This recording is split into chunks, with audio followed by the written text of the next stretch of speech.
Hello and welcome to CGTN's Groundbreaker. That's CGTN's live streaming roundtable dialogue that brings some of the industry insiders to share their thoughts on various issues. And it's now China's political season as the annual session of the 14th National People's Congress, known as NPC, and the Chinese People's Political Consultative Conference, known as CPPCC. They are now underway in China's capital, Beijing. And it's also a very important occasion for journalists and reporters like me to cover this event. Me and my colleagues have been working on this day and night during the past days, and we are not alone. Officials say that over 3,000 media personnel from home and abroad have registered to cover this year's two sessions, and many of them are from foreign countries. So today, to get an understanding of how foreign friends see China's political events, we are very delighted to invite four media personnel from four different countries. Welcome you all, ladies and gentlemen. Thank you for joining CGTN. Well, first of all, let's introduce ourselves a little bit and get acquainted with each other. So why don't we start with you? So, hello Ben, my name is Desca. I'm the Chief of Bureau Antara, Indonesia National News Agency. Nice to meet you all, and this is my first time to cover the two sessions.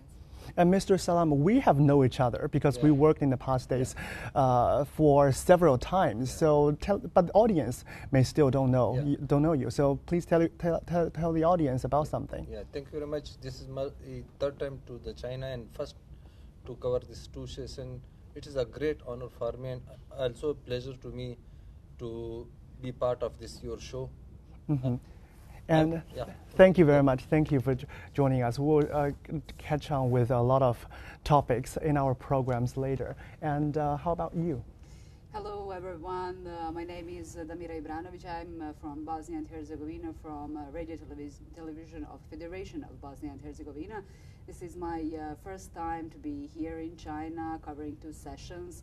I covered it from home, from agencies, but this is total other dimension to be here and doing that from here, from capital. Welcome to China, Damira. Thank you. And one, but not the least, our Reem from Lebanon.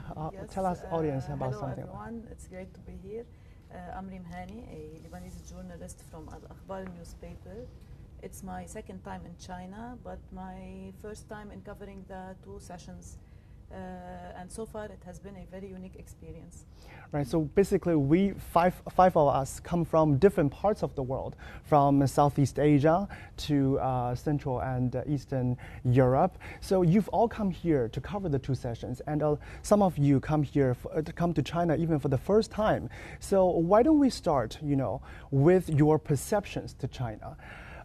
Before you come to China, what do you think of China? What perceptions do you have for China? So why don't we start with you? Okay, so I'm from Jakarta, Indonesia, and a lot of Chinese people there. But I just thought that Chinese people all eat noodles. So when I come here, many Chinese people eat pao and also something from the web. So yeah, it's kind of, I think I go to the wrong city or wrong region because the taste of the food, Chinese food in Indonesia, particularly in Jakarta, is quite different with the Chinese food in Beijing. But yeah. And although personally I love noodles very much, but that is actually quite a stereotype to think all Chinese eat noodles. But I think one of the meanings to come to China, in person, is that to break those stereotypes. Like you find, we also eat baozi, and some of us, the areas may eat rice. So these are definitely very meaningful findings. So Mr. Salam, you've been here for three times. But think, when is the first time that you come to China? Few years back, I come to China. Pakistan and China are the neighboring countries. We have a very good relation from the day first. So I knew the China very well. I think you people know the Pakistan people very well. So we have many collaboration with China. China has many cooperation with us, like in Belt and Road Initiative. We have the CPEC, China-Pakistan Economic Corridor. This is a very big milestone. And the same time, I know the China very well. My perception about the China is from day first not changed. It is developed country. We know each other, Pakistan and Chinese people. So this is a great time. Whenever I came to China, my perception about China is the same, like that China is developing a much more, especially in economic growth, is the remarkable way. And in Chinese, we have a term called 巴铁. That's we call it ironclad friendship between China and Pakistan. And Damira, just now you mentioned it's your first time to China and also covered the 2 sessions. So I'm wondering, what perceptions do you have for China? My first impression when I came here was that the city, it's not cold like other big cities where I was in Western Europe. It's a little bit more cozy and warmer, and no so much skyscrapers and not so much buildings like that. And that was a sign, some kind of sign that I will be I'll feel very good here during my being here. And all the other things, I still build some relation with your food. What do you think of the food here? I'm not in love still, but in everything else in Beijing, I'm pretty in love for these 10 days while I came here. But food is a little bit different than my perception. A lot of spices, a lot of taste. I have time to use to eat Chinese food, so. How long are you staying here this time? I'm here till end of June. About 4 months. Yes, 4 months. So, okay, so I really hope that these 4 months of staying make you love the city of Beijing and make you want to come later in your life. And what about you? You also said that you come here for the first time. So no, it's actually the second time. Second time. Yeah, I'm covering the 2 sessions for the first time. And speaking about that, when I first had the chance to come to China, I was a little bit hesitating because China seems so far. China seems so different. But when I came here for 10 days for the first time, I decided to come here for 4 months. And I guess after these 4 months, maybe I'll stay here forever. I'm wondering, what makes you, after the first 10 days, what makes you want to stay here, once more, come here? There is a certain charm in Beijing that you can't find anywhere else in the world. And even though we think that people are here are a little bit, have different cultures, are okay, but they are very friendly and very kind, and the kindest maybe comparing to any other country that I have visited. And I really do hope that this time you are staying for 4 months. Yeah. And I really hope that after these 4 months you want to stay here forever. Yeah. Because China is so huge. We have a lot of cities, and each city have their own charm and unique characteristics. And there are plenty of wonders for you to explore. So now let's talk about China's 2 sessions. It's really today's topic. We want to get an understanding of how foreign media friends like you guys think of China's political events, because inside China, we know it's the most important political events of the year. It matters to every Chinese people's lives. But do you know China's 2 sessions before you come here? Why don't we start with you, Damira? Let's start. I said before that I covered on some way 2 sessions before, from home, from agencies, from news, from other media and these things, maybe even yours. Yeah. And I know how it works, but be here and see everything. And I need to add in this and this that we talked before. You are so disciplined. Everything is right on time. In my country, it's not like that, definitely. in whole Balkans, and this is a so good experience to see something different, some other system how thing works, and just honored to be here on the biggest event in 1 year, political event. For me, as a foreign policy journalist, it's a big thing. definitely, and the big experience that I will talk about to my colleagues home, definitely. And I know that this time you have also worked with one of my colleagues. You know, he actually lead you to some press conferences to get you understanding more about how everything works. So why don't we check out a short video by Damira and my colleague Xu Xinchen. Let's take a look.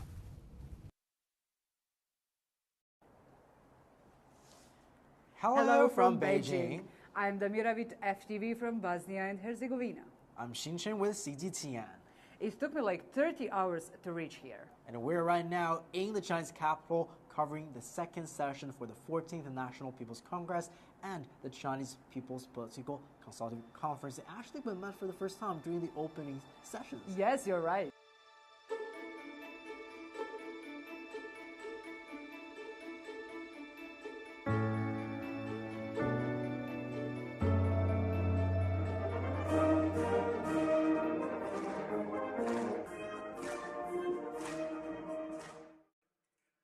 China 人民共和国第14届全国人民代表大会第2次会议开幕。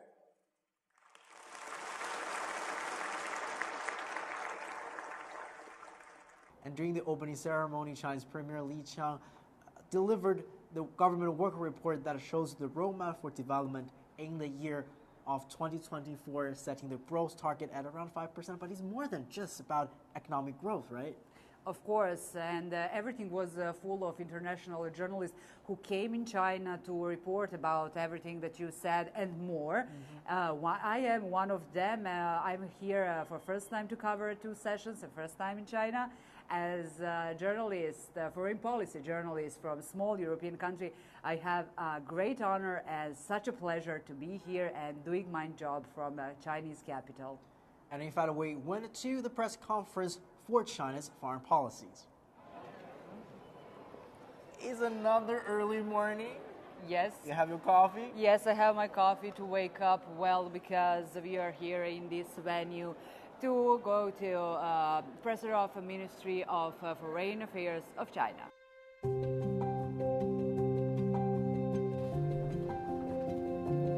It's packed. Right, it's packed. Maybe we're sit right over here? Yes, great. Yeah. After you. It's packed. Oh my God, it's packed. So A many lot of people. Yeah, it's a big room.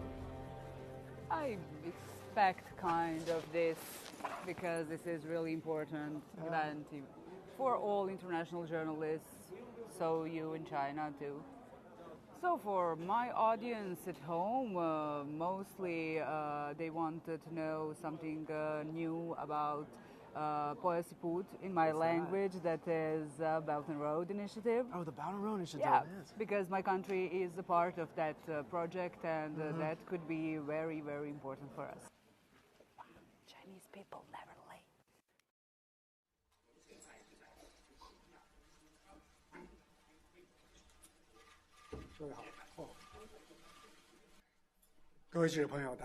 Good morning, fellow journalists. It is my great pleasure to meet you guys during 2 sessions. Thank you. I'm Ahmed Mohammed from Egyptian television. Thank you. Question from Antara, Indonesia National News Agency. Thank you. Good morning. Prensa Latina News Agency. From Zanzibar Broadcasting Corporation. Mr. Wang, China's relationship with Europe seemed to slightly improve during last year, but there are still some tensions. There are many successful examples of China-EU cooperation in building the Belt and Road Initiative, such as the Hungary-Serbia Railway, the port of Piraeus in Greece, and the sea crossing bridge in Croatia. These are all signature projects. In fact, there is no fundamental conflict of interest or geopolitical conflict between China and Europe, and the common interests of both sides far outweigh their differences. The correct positioning of China-EU relations should be as partners. The main tone should be cooperation, the key value should be autonomy, and the development prospects should be a win-win.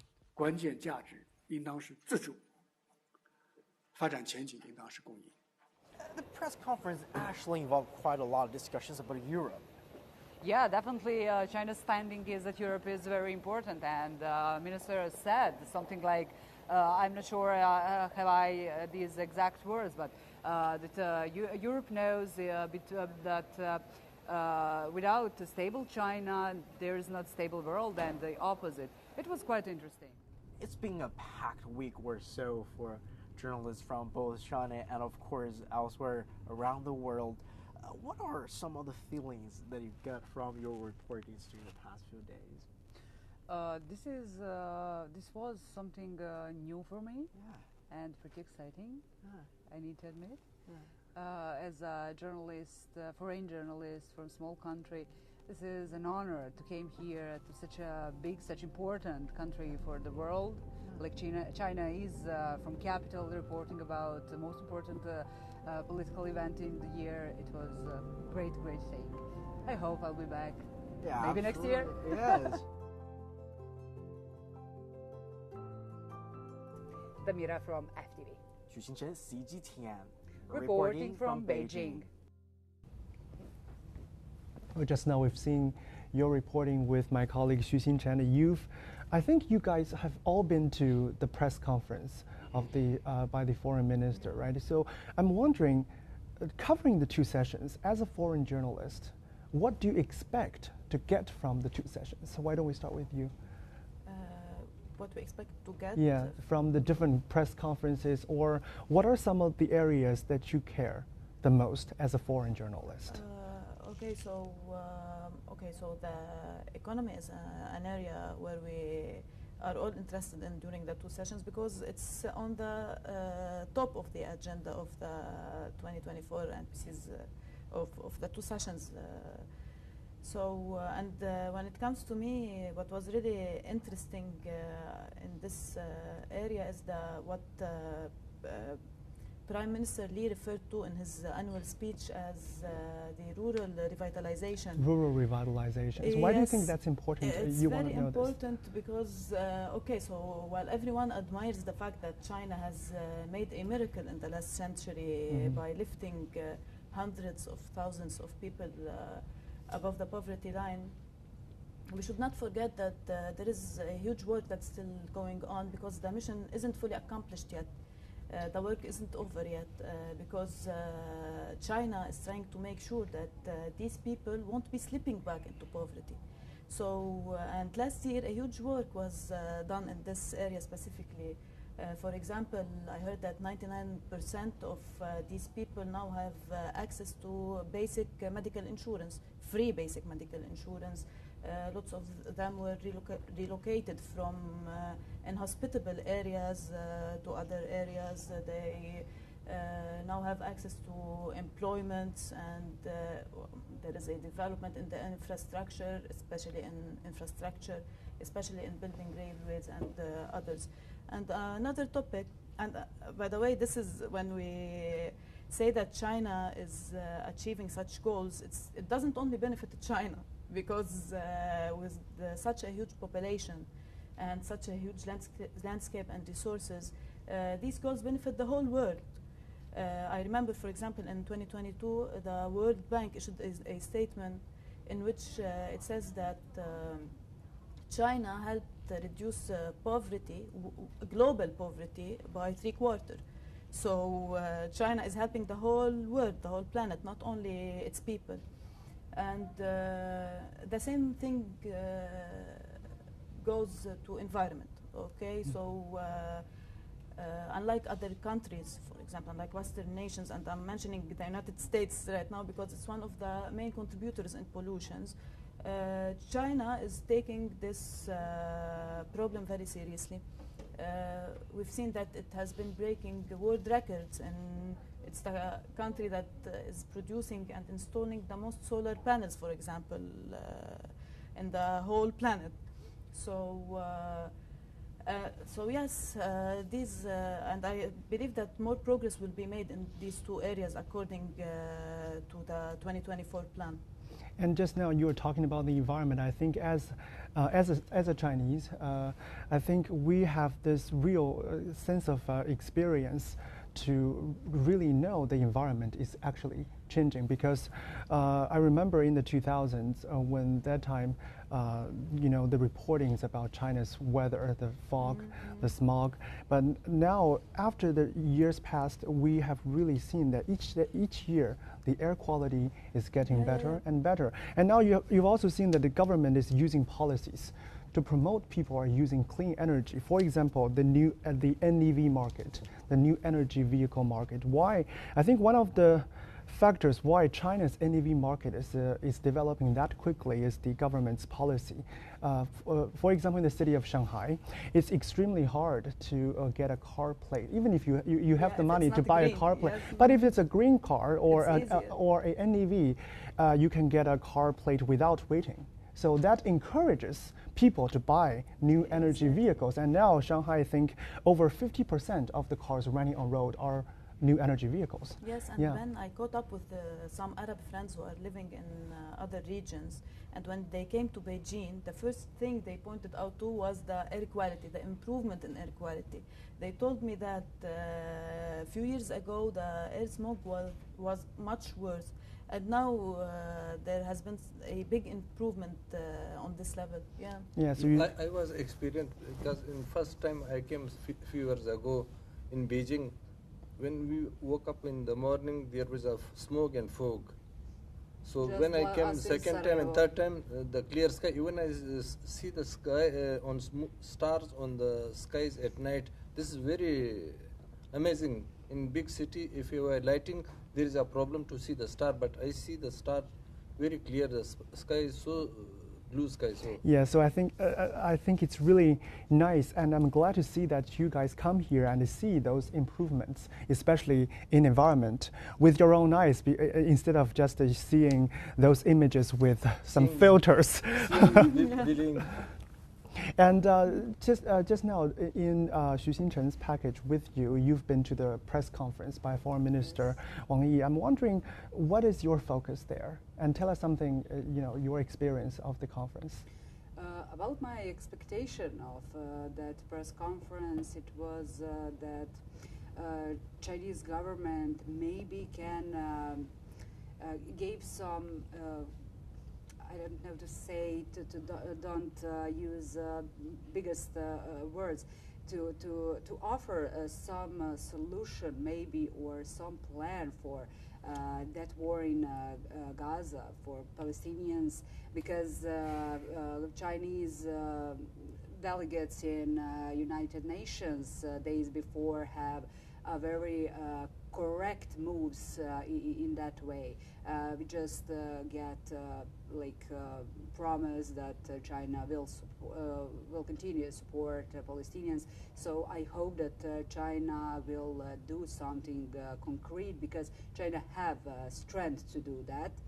And other topics that was very important to me to hear, and it's about initiative Belt and Road, because my country is part of that project. It's on that way, and we have some projects that are very good for our country.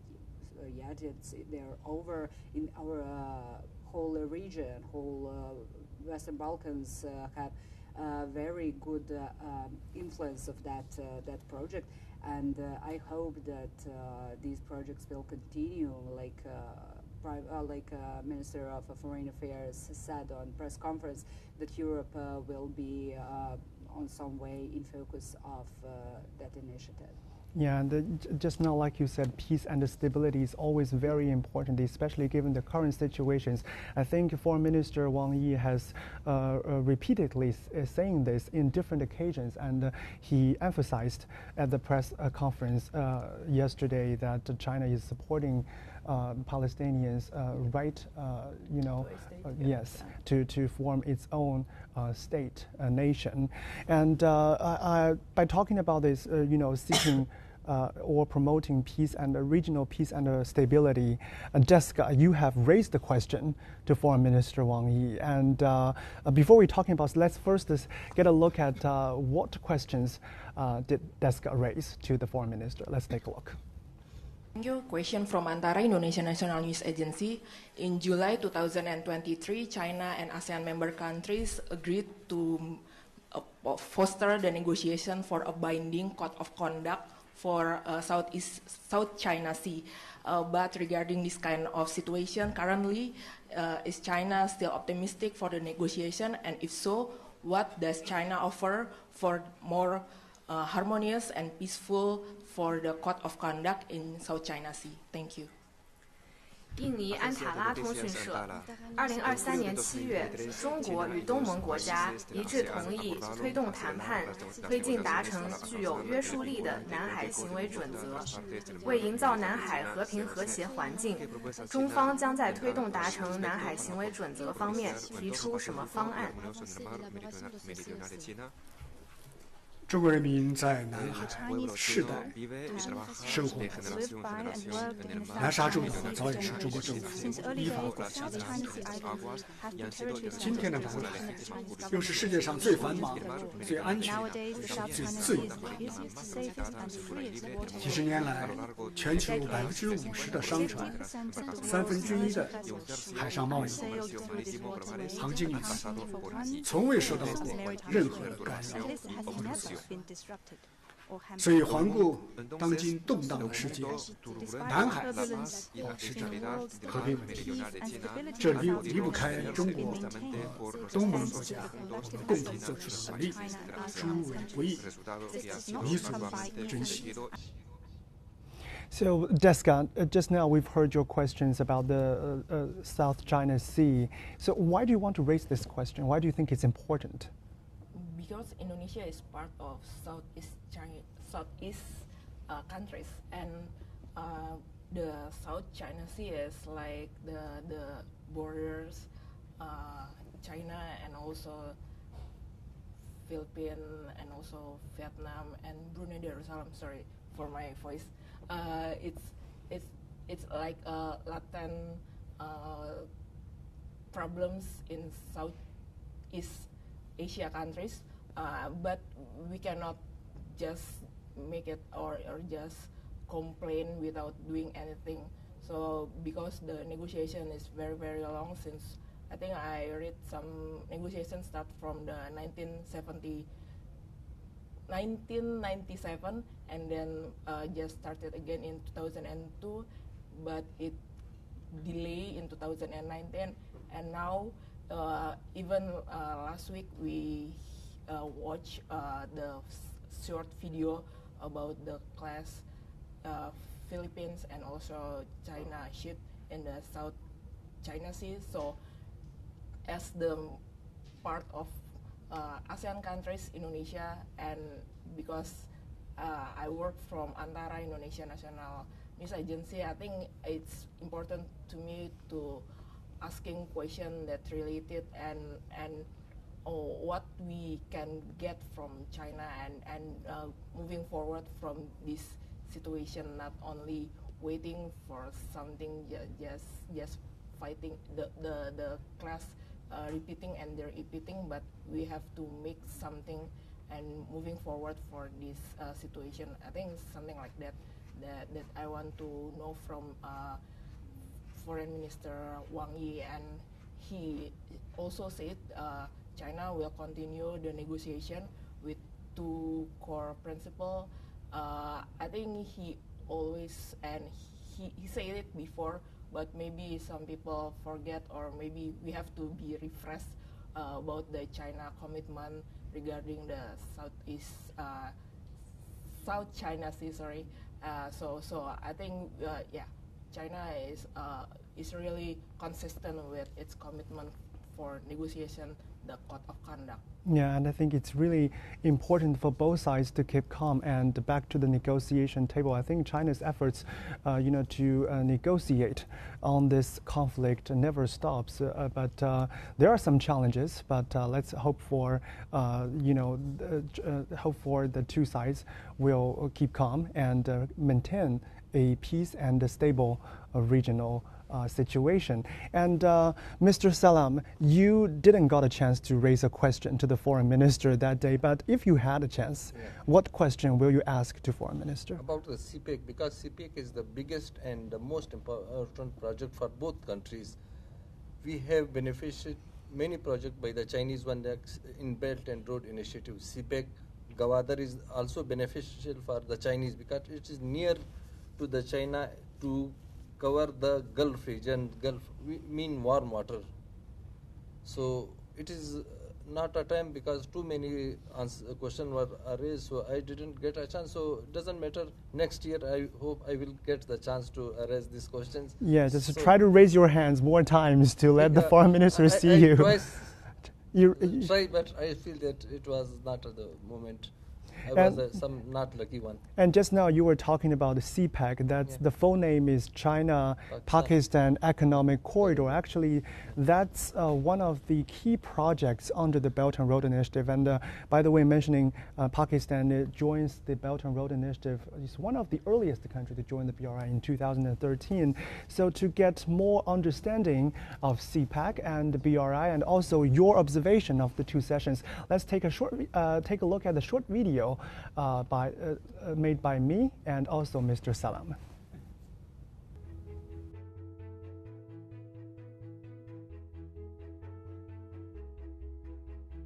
It's the most important political event of the year in China, the two sessions, and it's also a big occasion for journalists from both home and abroad.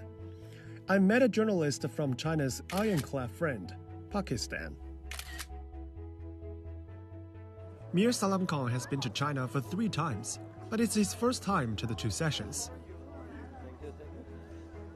One of the most satisfying experiences for him is going to different sessions and listening to the high-level Chinese officials. What he cares for the most is China's economy and how it can benefit the world, especially Pakistan. I asked him what he would like to know if he was given the opportunity to pose a question. I will ask the question about the BRI, especially in BRI, so it is the most important for us. CPEC, or China-Pakistan Economic Corridor, is a major project under the BRI, linking the Gwadar port in southwestern Pakistan with Kashgar in northwest China's Xinjiang Uyghur Autonomous Region. Over the past decades, the corridor has witnessed several major achievements, including the development of Gwadar Port City, energy products, transportation infrastructure, and industrial cooperation. It's called a flagship project of China's Belt and Road Initiative. And the draft of the government work report also says this in its plan for 2024 as part of China's opening up efforts. And those efforts are welcomed by the Pakistan ambassador to China. So I think the important thing is high quality development. That will be a major feature of the Belt and Road projects. Innovation will feature prominently. Green development, green technologies, that will also be a hallmark of these projects. CPEC is a very big and important project between Pakistan and China. What's your views about it?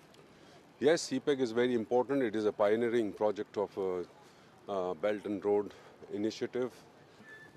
We look forward to working very closely with China to add more value, build on that momentum, generating more livelihoods and making it really inclusive.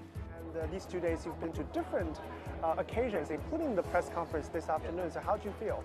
Yeah, this is also a great experience for me. I learned a lot. The minister, the chairman and the others high officials give a detailed briefing about the China economic development, green economy, security progress. It is a great experience for me. And we do hope you can join us the same time during next year's two sessions to come to China and understand more about China. Sure. I have more about 4 months here. I will learn a lot.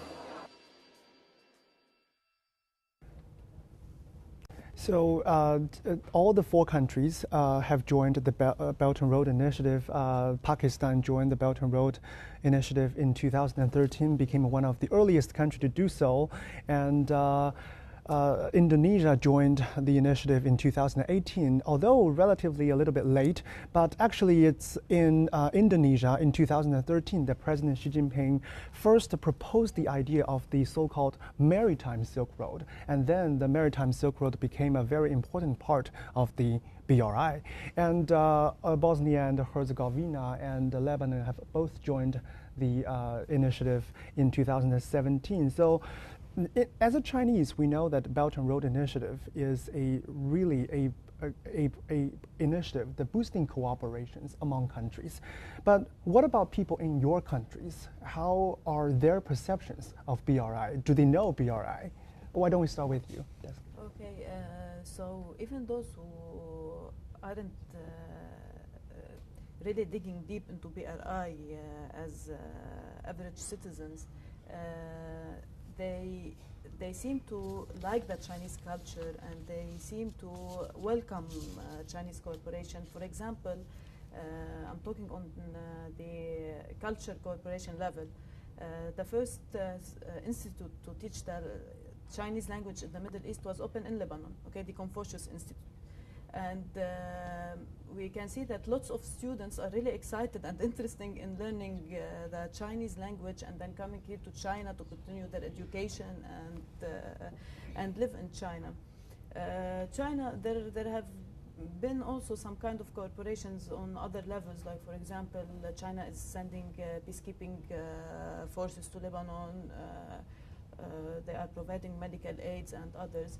But unfortunately, I can see, and from my own point of view, that comparing to other Middle Eastern countries, Lebanon is still a little bit far behind. Even though China has announced that it's open for more infrastructure and investments in Lebanon. So we, as journalists, some journalists in my country and politicians are pushing forward for more cooperation because I believe that what Lebanon needs now is the win-win cooperation policy, especially that even that all the old cooperations ended up in getting Lebanon in a huge crisis, if we can say. So yes.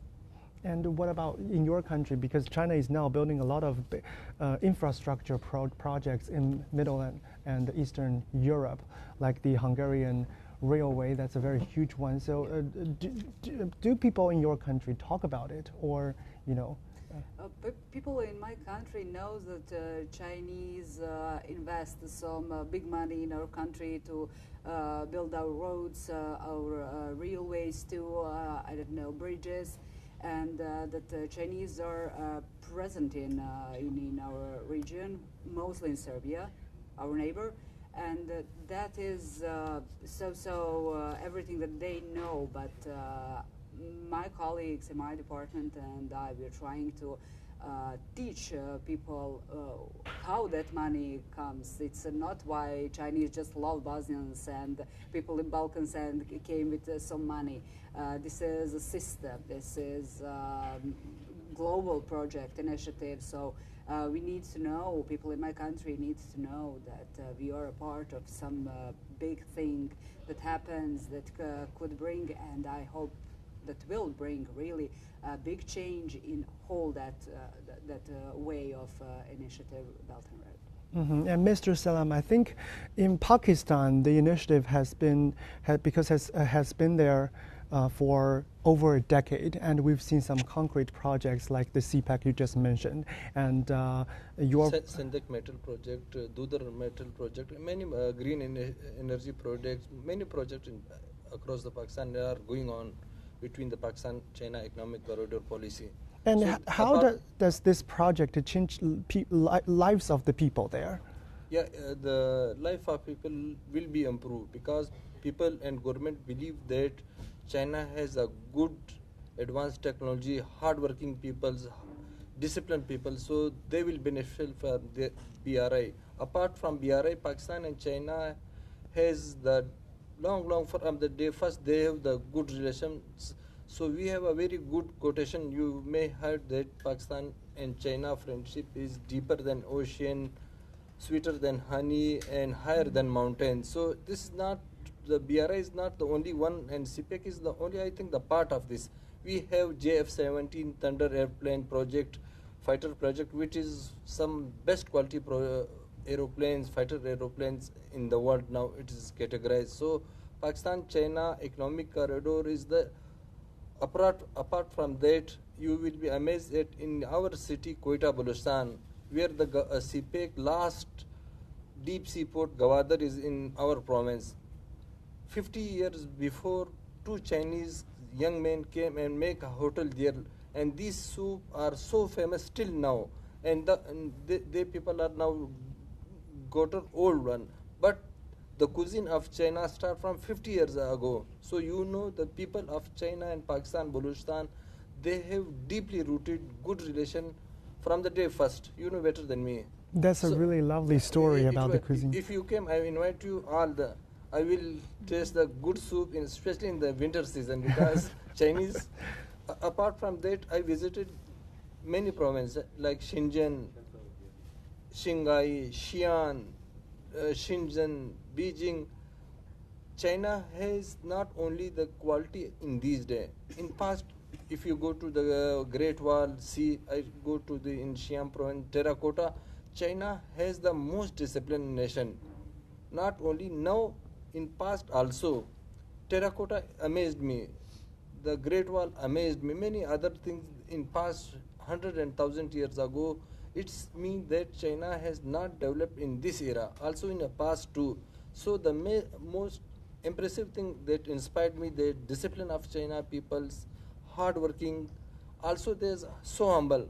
Often in the street when I go through, I ask the people, it show me that they don't have a time, but they give a time. They make me that where to go. They have guided me. So the Chinese has inspired me a lot.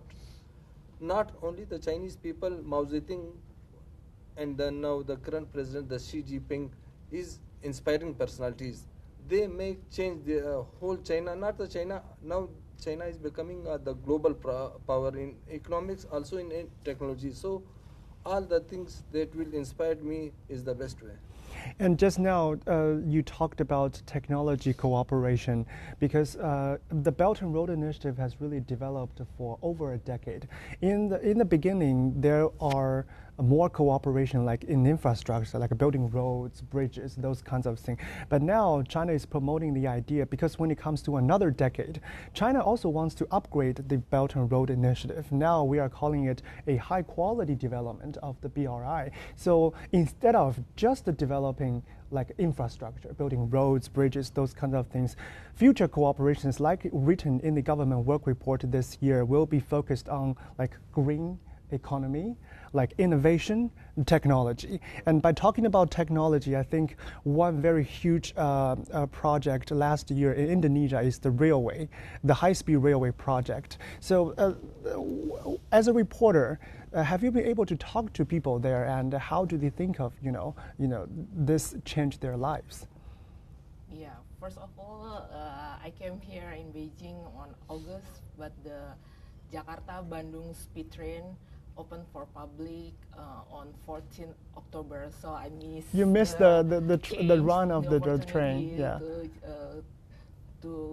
But you got a chance to to take the high-speed railways in China. Yeah. For sure. That's basically, I think, the same experience, because because the same standard, the same speed, everything is just the same. You can experience here. Yeah. And I just know, like in the last year, 2023, Nikkei Asia make like survey for the most buzzword in internet in Indonesia. Most buzzword. Yeah, and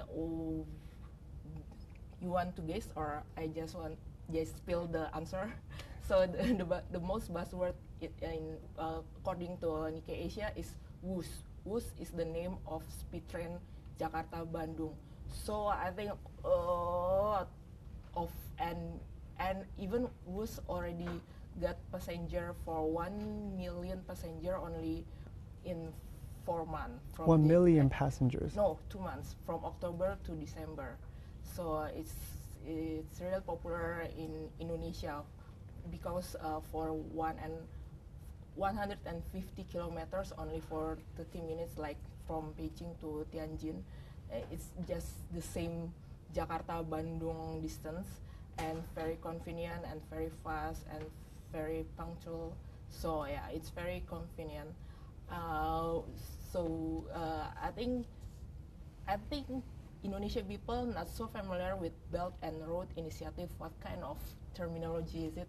But if you say Jakarta-Bandung speed train, if you say WUS, if you say train, speed train, if you say that China speed train, I think most Indonesia people know. And I think that's more important, just than the concept. Those concrete cooperations that change people's life, those things are definitely more important. And I think that definitely going to boost the economic development of Indonesia, because in China we have a very, very old saying called, if you want to get rich, get the roads done, to boost the connectivity, to connect the people. For example, if you think about the Yangtze River Delta region, why it is so economic advanced? Because it's the road system is extremely advanced. Yeah, it's the basics. And so just now we've talked about Belt and Road cooperation and infrastructure and all those projects. Let's now talk about us. Media personnel, media practitioners. What do you expect BRI could bring to cooperation among media staff? Why don't we start with you? Okay, this opportunity is a great example. Okay, we're here today, we're discussing our point of view, we're sharing our experience, and also I had a small opportunity for a cooperation with the CCTV correspondent in Lebanon and with the Xinhua News Agency.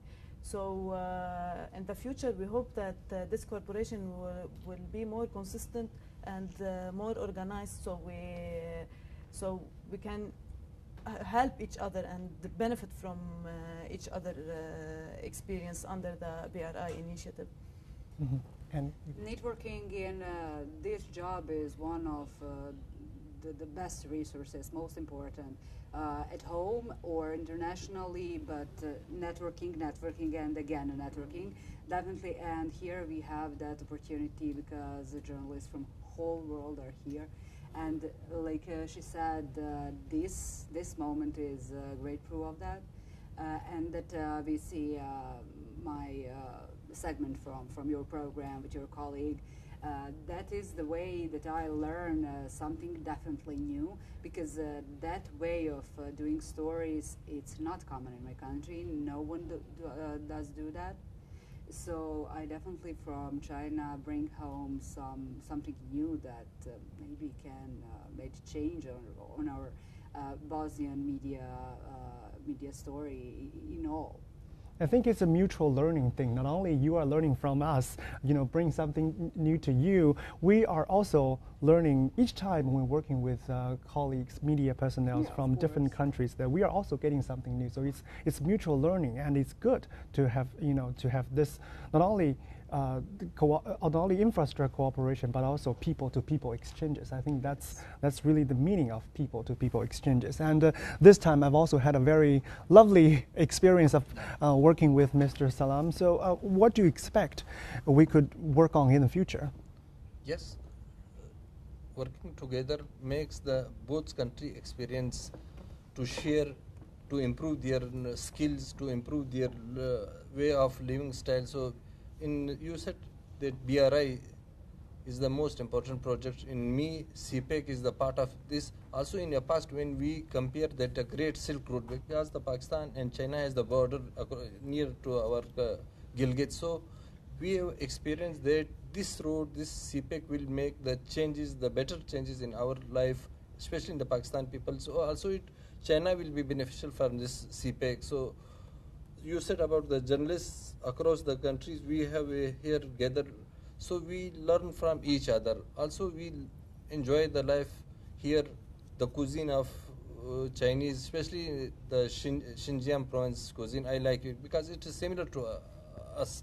So this is the way, if you work together, the journalist, the media person. Also we have in our channel, China is giving a much technological systematic upgradation to our channel. So thanks to them, so they always cooperate with us in earthquake, in national disasters. A few days ago, we have experience in our province, Balochistan, especially in Gawadar.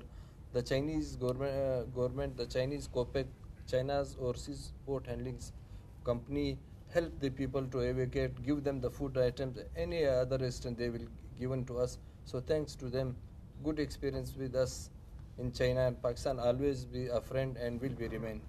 Absolutely. And before the show starts, you told me that you are going to stay here for 3 years.